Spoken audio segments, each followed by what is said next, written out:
buenas noches. Bueno, sin lugar a dudas, la nota del día de hoy fue la presentación por parte del secretario de Seguridad Pública, Alfonso Durazo, y del general secretario de la Defensa Nacional, el general Sandoval, el informe de lo sucedido en Culiacán el 17 de octubre. Mañana, con nuestra mesa de expertos en materia de seguridad, vamos a tener el análisis puntual de este informe, una vez que se haya analizado con detenimiento por parte de los expertos. Por lo pronto, vamos a seguir debatiendo el tema que hemos estado ya discutiendo a lo largo de esta semana, lo que está pasando en América Latina, las protestas, las elecciones y su impacto para México. Me da mucho gusto recibir, como todos los miércoles, a Denise Dresser. Denise, muy buenas noches. Buenas noches. Y Pablo Magluf en este momento. Pablo, ¿cómo estás? Noches, muy buenas noches. Bien, gracias. Está por llegar Javier Aparicio. Esperemos que llegue a tiempo para unirse a esta mesa. Denise, están pasando muchas cosas diferentes, pero también similares. ¿Cómo lees lo que está pasando en América Latina? Pues lo leo como una respuesta por parte de una población que había tenido altísimas expectativas, producto del boom en las materias primas, producto de los procesos de democratización, producto de las reformas estructurales.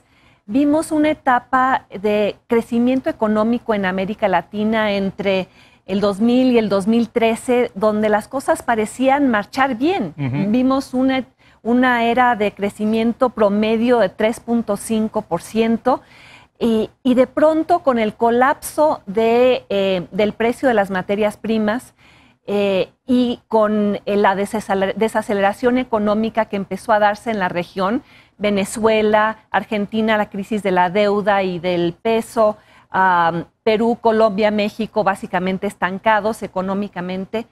Y creo que hay una reacción social ante lo que se esperaba y no ocurrió, ante lo prometido y lo que se entregó. Y en un mundo globalizado donde ya cada persona tiene un teléfono celular, está conectado a las redes sociales, el efecto demostración de ver lo que ha ocurrido en Hong Kong, en Cataluña, en Turquía, incluso en Rusia, movimientos sociales en contra del statu quo. Y aquí creo que hay un enojo en contra de lo que habían dicho que iba a ocurrir en la región y no ocurrió. Y una clase media que es precaria, una clase media que sí empezó a crecer, pero que le falta mucho para tener tranquilidad económica y movilidad social. Y creo que este enojo, este escozor, estas marchas tienen mucho que ver con el sentimiento de que no me tocó lo que me tenía que tocar. Y se acentúan en el debate público los viejos problemas de desigualdad y de corrupción. Digamos, el país más exitoso en materia económica, la verdad, en las últimas décadas ha sido Chile. Chile, aquí lo hemos dicho durante toda esta semana, está a punto de dejar de ser un país de renta media a un país rico. Y vemos estas protestas y muchos dicen, Pablo, que esto es una demostración de que el neoliberalismo falló. Porque en ningún país, también hay que decirlo, se implementó el modelo de manera más ortodoxa como en Chile. Sí, lo que falta decirle a mucha gente sobre Chile es que Chile está mejor que nunca en su historia. Y eso, por ejemplo, no se dijo ayer en la mesa. Sí. Decían que si son cifras macro o que si son cifras micro, que hay una alta desigualdad, que la gente está endeudada. Muy bien. Sí. Pero Chile hoy está mejor que nunca en su historia. O sea, tienes que comparar a Chile consigo mismo. Pero hay 1 millón, más de 1 millón, casi 2 millones muy bien. Pero, Pablo, de personas protestando en Santiago de Chile. Sí, bueno, voy para allá. Sí. Déjame A ver, que empezar. termine Pablo. Yo Adelante. creo que hay que empezar diciendo que las causas del descontento en el continente no son las mismas. Sí. De un país a otro. No es lo mismo la causa del descontento en Bolivia contra Evo por amañar elecciones que en Ecuador contra Lenin por subir la gasolina, que en Haití contra Juvenal por corrupción. O sea, son diferentes. Son diferentes. Y también son diferentes las causas endógenas, internas dentro de cada país. Sí. En Chile hay causas muy diversas, desde demandas legítimas contra la desigualdad hasta grupos de golpistas de desestabilización. Entonces, yo creo que lo que más bien está pasando es que cada lado extremo del espectro está intentando generalizar sobre el otro. Una parte dogmática dice que el neoliberalismo no sirvió para nada, lo cual es risible. Y la derecha fanática dice que el continente ya está contaminado de castrochavismo, ¿no? Entonces yo creo que rápidamente... Es una polarización. Sí, es una polarización cuyo, nada más déjame terminar, cuyo común denominador, creo, lo dice muy bien Rafael Rojas, intelectual cubano, magnífico escritor, lo dice en su artículo en Letras Libres, que son reverberaciones de la Guerra Fría. Reverberación. Sí. Déjame darle la bienvenida a Javier Aparicio. Javier Aparicio, profesor investigador del CIDE, gracias por venir. Hola, había mucho tráfico, pero ya estás aquí con nosotros. Sí. Rápidamente, Denise, para pasarle la... Quiero hacer un comentario. Yo comencé diciendo lo que veo que hay en común, en mucho de un malestar económico muy profundo, que se manifiesta de diferentes formas. Hay cosas muy distintas, también. Pero un factor común, más allá del malestar económico, no es una cuestión ideológica, es en contra del incumbent. Antisistema. Anti-incumbent, lo llama Michael Reed en su análisis de esta semana en la revista The Economist, que es contra quienes detentan el poder, sea de la cachucha ideológica que sean, neoliberales o neopopulistas. Y lo que hay también es un gran agravio en contra de sistemas que no están produciendo los beneficios que se esperaban, y estamos viendo una desilusión con la democracia. Esa es otra cosa, Latinobarómetro está mapeando cómo va creciendo a lo largo de América Latina este sentimiento de que la democracia ya no es el mejor sistema para gobernar y que se están experimentando o se están volcando ciertos países hacia liderazgos populistas de derecha o de izquierda, donde hay un hombre fuerte al cual se le subcontrata el destino del país con la esperanza de que resuelva lo que el neoliberalismo o el neopopulismo no pudieron resolver. A ver, Javier Aparicio, ¿cómo lo ves? Pues bueno, yo sí creo que esta reciente ola de movilizaciones en América Latina sí tiene factores en común, pero también creo que hay que enfatizar las diferencias. Sí.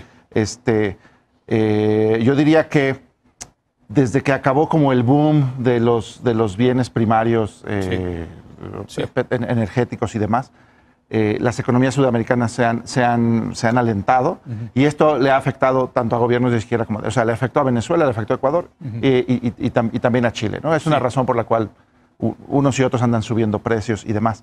Pero yo creo que, por ejemplo, las condiciones sociales de los países son muy diferentes. Yo lo que veo en Chile, yo veo una sociedad civil mucho más movilizada. De clase media, hemos dicho. Clase media, sus demandas son de clase media. Exacto. Muy diferentes a las de Ecuador, ¿no? Exacto, porque tan solo viéndolo así como reaccionar ante el precio del metro no es exactamente igual que el precio de la gasolina. Ahora, también yo creo que, por ejemplo, lo que se ve en Chile, yo no veo tanto... Las primeras protestas fueron en reacción al tema del metro. Pero yo creo que la reacción masiva, la multitudinaria del fin de semana pasado, fue una reacción ante la represión. Yo creo que lo que estaba haciendo la sociedad chilena era decirle a su gobierno, ni se te ocurra intentar reprimir o ponernos al ejército. Ahí estaban las mantas, ¿no? Milicos fuera, milicos fuera. Yo lo vi como esa señal multitudinaria de si el gobierno chileno da un giro autoritario de cualquier sentido, lo van a sacar. Y eso creo que es una demanda mucho más grande que el tema del precio del metro. Pero también hay demandas por el tema de las pensiones, por el tema de la educación pública, por el tema de la salud. Son demandas de una sociedad que ya dejó para atrás la pobreza, muchos de ellos, y que lo que les da miedo es regresar a la pobreza. El peligro, yo creo, es que hay que tener mucho cuidado con los falsos dilemas. Creo que Chile, Colombia y Uruguay se cuecen aparte porque no tienen a demagogos en el poder, pero es muy peligroso poner entre la balanza entre democracia liberal cuyas expectativas no están plenamente cumplidas, lo cual es normal, que cambiar de modelo o destruir todo o empezar desde cero, como se está intentando en otros países, incluido México. Qué bueno que traes a colación México. Creo que vale la pena ahora sí meter el tema de las implicaciones para México, Denise. Porque yo creo que un factor común es también el enojo contra las élites, las oligarquías. Pero eso es mundial. Sí, claro.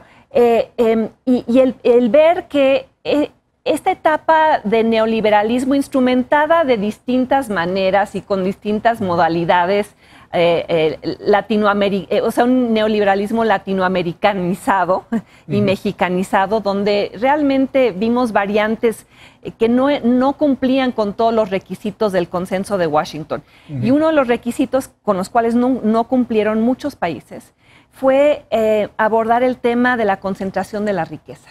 Creo que hay mucho enojo en América Latina frente a todo un periodo de reformas que dejaron intactos los privilegios de los que están en la punta de la pirámide. Reformas que no atacaron problemas de monopolios, oligopolios. Pero no nada más en Latinoamérica, ¿no?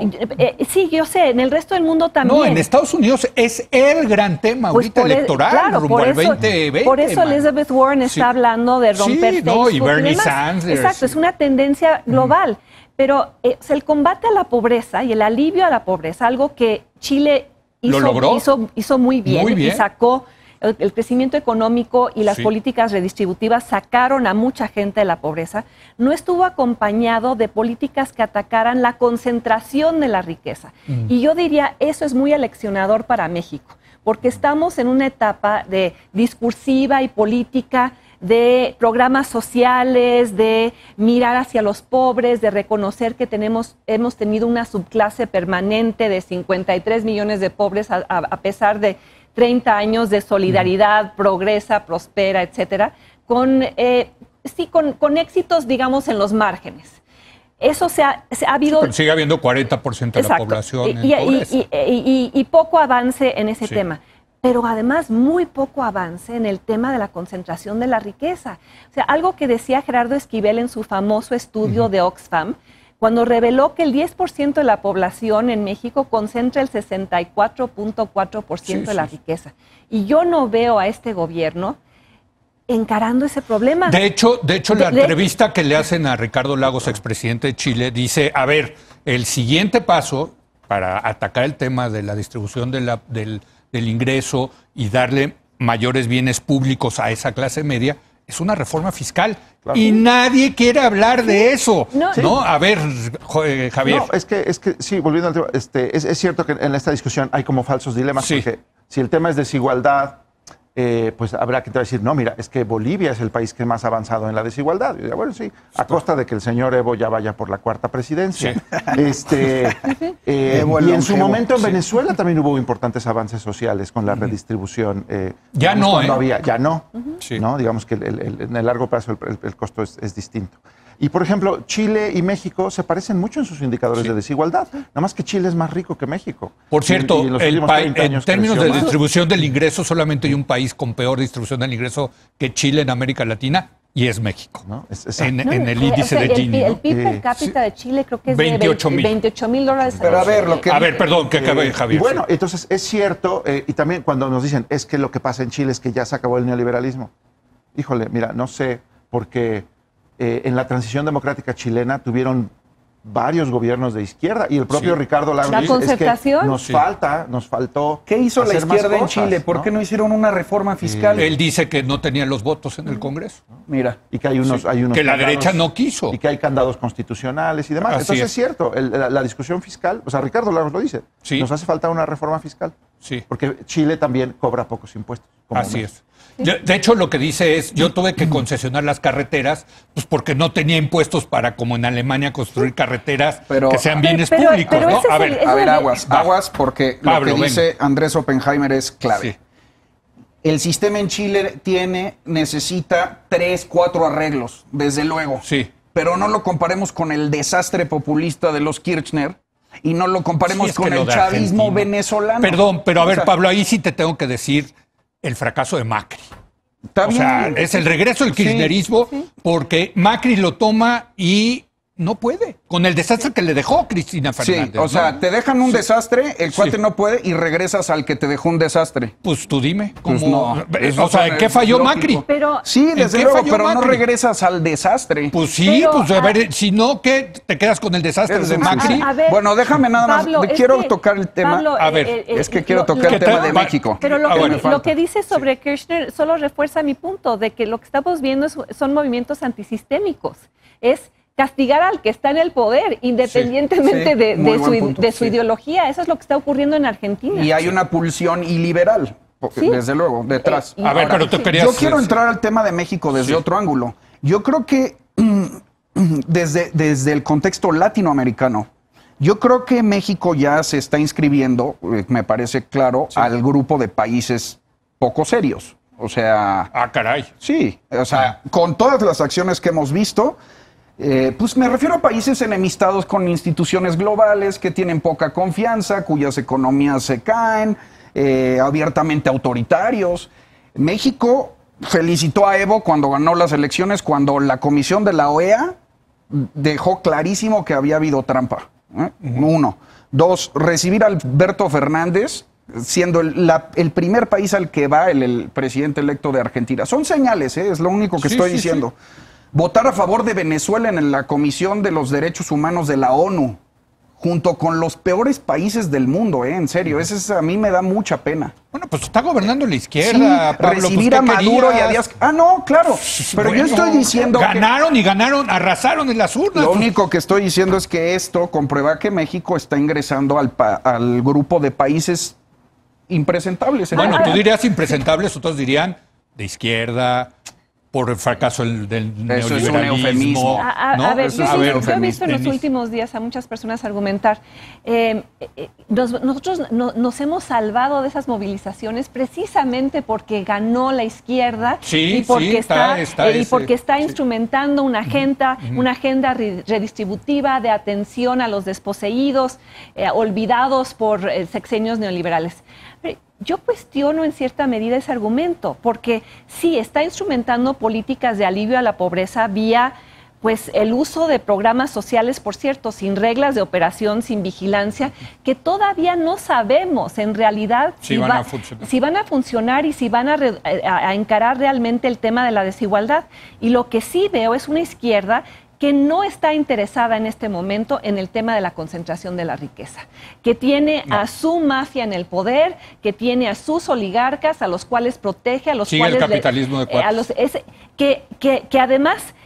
es una de las razones detrás de nuestro... Mala distribución del ingreso. Mala distribución del ingreso, pero además de nuestro subdesempeño permanente. Sí. No crecemos pues, por los cuellos de botella que hay en sectores clave, por jugadores dominantes a los cuales debimos haber regulado desde hace mucho tiempo y haber sometido a la competencia. Pero pues tan solo ayer vemos, y este es un botón de muestra pequeño, la Guardia Nacional enviada al aeropuerto para iniciar operativos contra Uber y Cabify para que solo puedas usar los taxis del aeropuerto. Los taxis del aeropuerto sancionados por la Comisión de Competencia por prácticas anticompetitivas. O sea, este es un gobierno que no cree en la regulación, no cree en la competencia y no cree en el desmantelamiento del capitalismo a cuates. Y en ese sentido, me parece que no tiene una agenda de izquierda como la que tiene, por ejemplo, Elizabeth Warren y sus asesores económicos, Zuckman, Emmanuel Saenz, Piketty, todos los que han estado insistiendo en el tema de reformas fiscales sustantivas, el famoso wealth tax, el impuesto a los ricos, como una forma de encarar el problema de la concentración de la riqueza. Y hay que decirlo, ahorita vamos a hablar con Raúl Feliz al respecto. Hoy salió el crecimiento económico. Si no crecemos, pues la emergente clase media, Javier, en México, muchos corren el riesgo de caer rápidamente en la pobreza, ¿no? Claro, es que yo creo que lo que podemos ver en América Latina sí hay lecciones para México. Sí. Una es, la de Chile es, mira, el crecimiento económico puede no ser suficiente. Sí. Lo que yo veo en Bolivia y Ecuador es, mira, los esfuerzos de redistribución del ingreso, si van de la mano de un gobierno autoritario o de una inviabilidad fiscal, eso lo veo en Argentina y Ecuador, Bueno, pues tampoco se puede por ahí. Pero todos estamos jodidos por todos lados, Javier. A lo mejor México va llegando tarde a su giro a la izquierda, comillas. Pero, por ejemplo, el presidente López Obrador enfatiza mucho su mensaje de disciplina fiscal. A mí me gusta el mensaje de disciplina fiscal. A mí también. Aunque sí aunque me da miedito, creo que sí se tendría que abrir el tema de reforma fiscal. Porque de otro modo, pues no alcanzan los frijolitos, ¿no? No, bueno. Exacto. Pero, a ver, Javier, porque tú dices, tú estás agarrando todo lo negativo de cada uno de los países. Y creo que al revés puedes agarrar todo lo positivo de los países. Yo creo que a los chilenos hay que aprenderles lo bien que han hecho para tener una economía de mercado dinámica. Lo mal que lo han hecho para generar bienes públicos. Y el combate a la corrupción también. El combate a la corrupción. Bueno, hay un Estado de Derecho, el mejor Estado de Derecho. La Procuración de Justicia. Correcto. Entonces, eso más bien también lo puedes ver desde otra óptica. Vamos concluyendo, Pablo. A mí me interesa mucho la teoría que menciona Denise contra el incumbent theory, ¿no? Contra el poder establecido, contra el establishment. Ahí lo que me interesa mucho es comparar a todas el descontento latinoamericano con el de Hong Kong. Es muy interesante porque los jóvenes en Hong Kong están defendiendo a muerte la democracia liberal. Es lo que quieren y es lo que parece rechazar la juventud latinoamericana. No en Chile, ahí tienes razón, Javier. En Chile menos, pero justo porque ya aprobaron lo que es. Y lo que hay 17 que tener años de dictadura militar. Exacto. ¿No? Entonces, es increíble lo que hace Hong Kong, es hasta la muerte 3 meses en las calles, porque aquí no se va a instaurar una dictadura. ¿Quién sabe qué va a pasar con China? ¿Quién sabe qué va a pasar con China? Pero ya han retirado muchísimas de las acciones. Las demandas que han conseguido los hongkoneses son increíbles. Para empezar, lograron... Pero ahí el poder establecido es China. Sí. No, pero no históricamente. No históricamente. O sea, el sistema que quieren, lo quieren mantener. Permanecer la democracia que tenían, ¿no? Exacto. Es increíble que en Occidente no seamos suficientemente agradecidos con el sistema que más riqueza nos ha dado en la historia humana. Sin duda. Una última conclusión, Denise y Javier. Yo creo que muchos miembros de la izquierda del gobierno aquí quieren crear la narrativa de la lección de Chile es el rechazo al neoliberalismo. Carlos Ursúa, exsecretario de Hacienda, escribió una columna el lunes diciendo, a ver, pues este gobierno se jacta de que ha acabado con el neoliberalismo, pero aquí están sus decisiones de política económica y creo que son 10 de 14, cumplen con el consenso de Washington. Ya lo había hecho Luis de la Calle también, ¿no? Diciendo, a ver, es un gobierno que tiene muchos elementos que han permanecido el neoliberalismo. En lo personal lo celebro, quiero decirlo.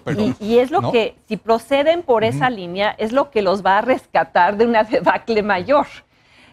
Pero el neoliberalismo también se está agotando en el otro sentido que tú decías. Exacto, se agota en cuanto a la incapacidad de combatir la corrupción, de proveer bienes públicos y de asegurar la desigualdad vía reformas fiscales de gran envergadura, que eso es lo que temen los jugadores económicos en la ecuación neoliberal. Javier, una última conclusión. Yo creo que es cierto. Estamos viendo en América Latina que hay insatisfacción con gobiernos de izquierda y de derecha. Pero yo sí pondría el énfasis. Yo tengo la certeza de que en Chile, si Piñera lo hizo mal y fue un mal presidente, él se va en 2 años y a lo mejor antes. Sí, es cierto. En Argentina también los malos gobernantes se están yendo. Y en otros casos, como Bolivia, que lo ponen ahí como el ejemplo de no sé qué cosas, yo no sé cuándo se va a ir. Bueno, y no sé cuándo se va a ir Evo, ni sé cuándo se va a ir Maduro y demás. Y ya si quieres, llévalo a Cuba también. Exacto. Nicaragua, claro. Yo he visto mucho como en Twitter tú has enfatizado el problema de la longevidad de Evo Morales y cómo te contesta la izquierda mexicana diciendo, pero es que Angela Merkel lleva tantos años y Trudeau se acaba de reelegir. Es que no entiende la distinción entre un sistema presidencial y un sistema parlamentario, que es básica para comprender por qué hay primeros ministros cuyos partidos ganan mayoría en el Parlamento y se extienden, que es muy distinto a violar la legislación electoral, como le está diciendo la comunidad internacional a Evo Morales. Bueno, porque Evo Morales, de hecho, no tenía posibilidad de reelegirse una 4ª vez. Le torció el brazo a la Suprema Corte, se presentó y, extrañamente, hay que decirlo, pararon el recuento de los votos y de repente apareció que el señor había ganado por la diferencia que le permitía ser presidente otra vez. Hay un tuit buenísimo de Guillermo Sheridan, que ya saben que es genial, que si me permites puedo leer, que dice: Evo es presidente de nuevo. De esta silla no me muevo. De mí mismo soy relevo, dijo Evo. Y cuando ya sea longevo y quieran quitarme a huevo, me reelegiré de nuevo, dice Evo. Y si a la muerte me elevo, en la tumba me promuevo, pa' presidente de nuevo, dirá Evo. Así es, Evo. Bueno, Javier, gracias por haber venido, muy amable. Pablo, gracias. Gracias a ti. Gracias, Denise. Gracias. Hacemos una breve pausa. Viene Pablo Zárate para hablar de otro desastre, un desastre llamado Pemex. Regresamos en un momento más.